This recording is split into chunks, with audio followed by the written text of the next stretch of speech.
Kawan-kawan Abu Nawas merencanakan akan mengadakan perjalanan wisata ke hutan, tetapi tanpa keikutsertaan Abu Nawas perjalanan akan terasa memenatkan dan membosankan. Sehingga mereka beramai-ramai pergi ke rumah Abu Nawas untuk mengajaknya ikut serta. Abu Nawas tidak keberatan, mereka berangkat dengan mengendarai keledai masing-masing sambil bercengkrama. Tak terasa mereka telah menempuh hampir separuh perjalanan. Kini mereka tiba di pertigaan jalan yang jauh dari perumahan penduduk. Mereka berhenti karena mereka ragu-ragu. Setahu mereka kedua jalan itu memang menuju ke hutan, tetapi hutan yang mereka tuju adalah hutan wisata, bukan hutan yang dihuni binatang-binatang buas yang justru akan membahayakan jiwa mereka. Abu Nawas hanya bisa menyarankan untuk tidak meneruskan perjalanan karena bila salah pilih maka mereka semua tak akan pernah bisa kembali. Bukankah lebih bijaksana bila kita meninggalkan sesuatu yang meragukan? Tetapi salah seorang dari mereka tiba-tiba berkata, "Aku mempunyai dua orang sahabat yang tinggal dekat semak-semak sebelah sana. Mereka adalah saudara kembar. Tak ada seorang pun yang bisa membedakan keduanya karena rupa mereka begitu mirip. Yang satu selalu berkata jujur sedangkan yang lainnya selalu berkata bohong. Dan mereka adalah orang-orang aneh karena mereka hanya mau menjawab satu pertanyaan saja. Apakah engkau mengenali salah satu dari mereka yang selalu berkata benar?" Tanya Abu Nawas. "Tidak," jawab kawan Abu Nawas singkat. "Baiklah kalau begitu kita beristirahat sejenak," usul Abu Nawas.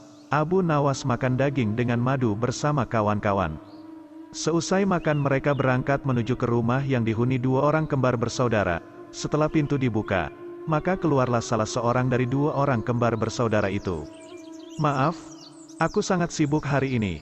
Engkau hanya boleh mengajukan satu pertanyaan saja, tidak boleh lebih," katanya. Kemudian Abu Nawas menghampiri orang itu dan berbisik. Orang itu pun juga menjawab dengan cara berbisik pula kepada Abu Nawas. Abu Nawas mengucapkan terima kasih dan segera mohon diri. "Hutan yang kita tuju melewati jalan sebelah kanan." Kata Abu Nawas mantap kepada kawan-kawan, "Bagaimana kau bisa memutuskan harus menempuh jalan sebelah kanan, sedangkan kita tidak tahu apakah orang yang kita tanya itu orang yang selalu berkata benar atau yang selalu berkata bohong?"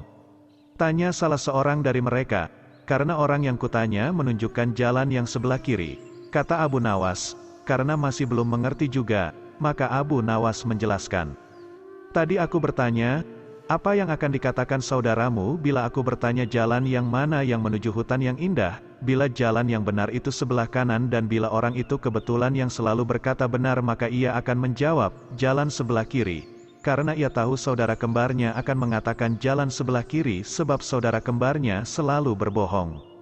Bila orang itu kebetulan yang selalu berkata bohong, maka ia akan menjawab, jalan sebelah kiri. Karena ia tahu saudara kembarnya akan mengatakan jalan sebelah kiri sebab saudara kembarnya selalu berkata benar."